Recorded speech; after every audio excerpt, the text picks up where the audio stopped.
ഇനി ഞാൻ most important ആയിട്ടുള്ളൊരു കാര്യം കാണിച്ചു തരാം.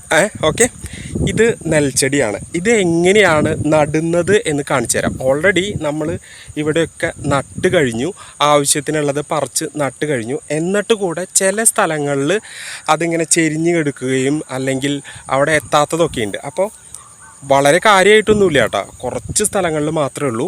അപ്പോൾ എന്തായാലും നമുക്ക് എങ്ങനെയാണ് നടുന്നത് എന്ന് ഞാൻ കാണിച്ചു തരാം. ഇവിടെയൊക്കെ നമ്മൾ നട്ടതാണ്, ഒന്ന് കണ്ടോളൂ. എൻ്റെ കയ്യിൽ നെല്ലുണ്ട്, നെൽച്ചെടിയുണ്ട്.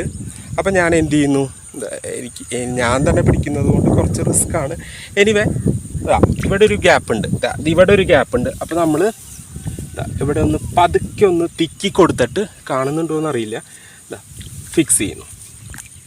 അത്രേ വേണ്ടൂ. ചെളിയുള്ളത് കൊണ്ട് പിന്നെ കുഴപ്പമില്ല. ഇപ്പോൾ ഞാൻ ഫിക്സ് ചെയ്തതാണിത്.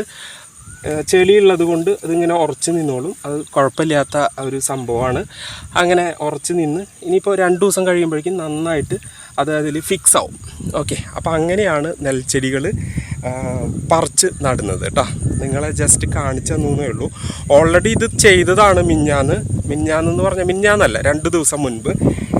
എന്നിട്ട് കൂടെ ചിലത് ഇങ്ങനെ ചെരിഞ്ഞ് കിടക്കുന്നു, അതുകൊണ്ടാണ് ഞാനിങ്ങനെ ചെയ്തത്. ഓക്കെ, അപ്പോൾ നിങ്ങൾക്ക് മനസ്സിലായില്ലേ? ഹാപ്പി ആയില്ലേ?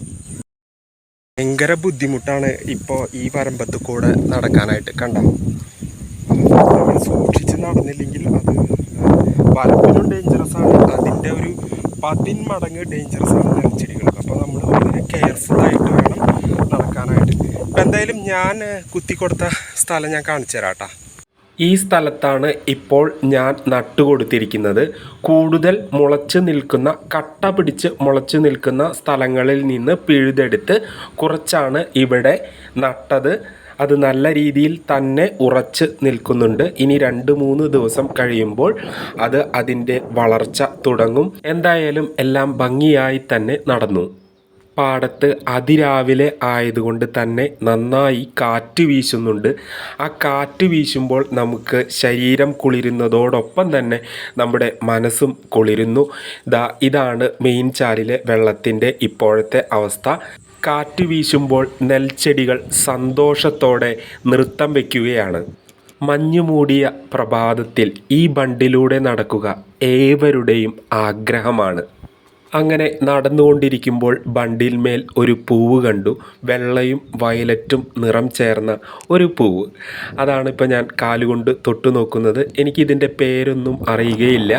എന്നാൽ മെയിൻ ചാലിനോട് അടുത്ത് തന്നെയാണ് ഈ പൂവ് ഉണ്ടായിട്ടുള്ളത്. ഒരുപാട് സ്ഥലങ്ങളിൽ ഈ പൂവിനെ കാണാം. ഈ പൂവിൻ്റെ പേരറിയുമെങ്കിൽ നിങ്ങൾ കമൻറ്റ് ചെയ്യാൻ ഓർക്കുമല്ലോ. ഇനി ഞാൻ ഫോക്കസ് ചെയ്യുന്ന സ്ഥലങ്ങളിൽ ഒരു പ്രത്യേകതയുണ്ട്. ഇപ്പോൾ നോക്കുമ്പോൾ നിങ്ങൾക്ക് അങ്ങകലെയായിട്ട് കാണാം, അവിടെ കയറ് വിരിപ്പ് ഉണ്ടാക്കുകയാണ്.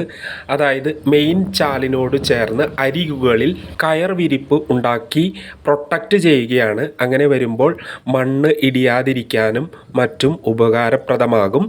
അടുത്ത വീഡിയോയിൽ ആ സ്ഥലത്തേക്ക് പോയി കൃത്യമായിട്ടുള്ള വിവരണം ഞാൻ നിങ്ങൾക്ക് നൽകാം. എന്നാൽ മാത്രമേ നിങ്ങൾക്കത് മനസ്സിലാവുകയുള്ളൂ.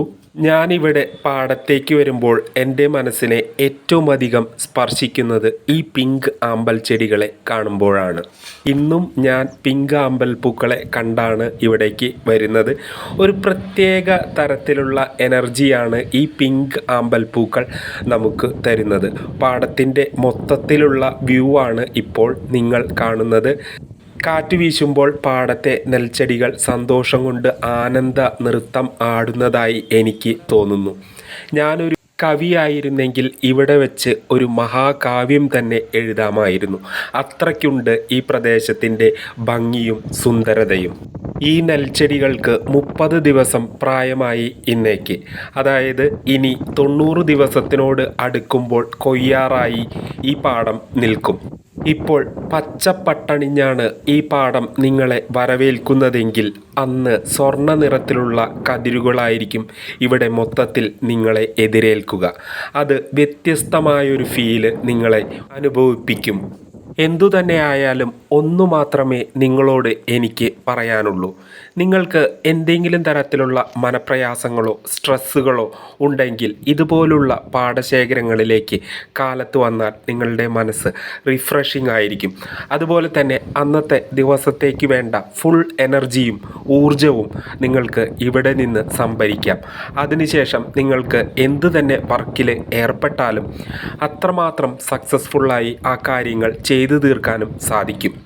മനോഹരമായ അതിമനോഹരമായ ഗോഡ്സ് ഓൺ കൺട്രിയിലെ കോടന്നൂർ എന്ന് പറയുന്ന ഗ്രാമം. ഇന്നത്തെ വീഡിയോ ഇഷ്ടപ്പെട്ടു എന്ന് വിചാരിക്കുന്നു.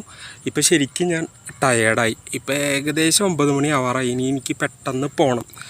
ഒരുപാട് വർക്ക് ഇന്ന് ചെയ്തു. കുറച്ച് സ്ഥലമാണ് കുത്തി കൊടുത്തതെങ്കിലും നമ്മൾ ഈ കുനിഞ്ഞ് നീരുന്ന ഒരു അവസ്ഥയല്ല ഉണ്ടായിരുന്നത്. അപ്പോൾ അതിൻ്റേതായിട്ടുള്ളൊരു ക്ഷീണമുണ്ട്. പിന്നെ പയർ ചെടികൾക്ക് കമ്പും ചില്ലൊക്കെ വെച്ച് കൊടുത്തു. അതും കുറച്ച് ബലം പ്രയോഗിച്ച് ചെയ്യേണ്ട ഒരു കാര്യമായിരുന്നു. അപ്പോൾ അതും നല്ല ക്ഷീണമുണ്ട്. അപ്പോൾ ഇന്ന് അപ്പോൾ പെട്ടെന്ന് പോയിട്ട് വീട്ടിൽ എത്തിയിട്ട് പെട്ടെന്ന് പോയിട്ട് കുളിക്കണം. അപ്പോൾ എന്തായാലും ഒരിക്കൽ കൂടെ ഞാൻ പറയുകയാണ്, എൻ്റെ വീഡിയോസ് ഇഷ്ടപ്പെടുന്നുണ്ടെങ്കിൽ ലൈക്ക് ചെയ്യണം, ഷെയർ ചെയ്യണം, കമൻറ്റ് ചെയ്യണം. അതുപോലെ തന്നെ ഒരാളെങ്കിലും കൃഷിയിലേക്ക് വരാനായിട്ട് സന്നദ്ധരാവുകയാണെങ്കിൽ അത് എനിക്ക് ഓസ്കാർ കിട്ടിയ പോലെയായിട്ട് ഞാൻ വിചാരിക്കുന്നു. സോ എല്ലാവർക്കും ഒരിക്കൽ കൂടെ നല്ലൊരു ദിവസം ആശംസിച്ചുകൊണ്ട് ബൈ ഗൈസ്.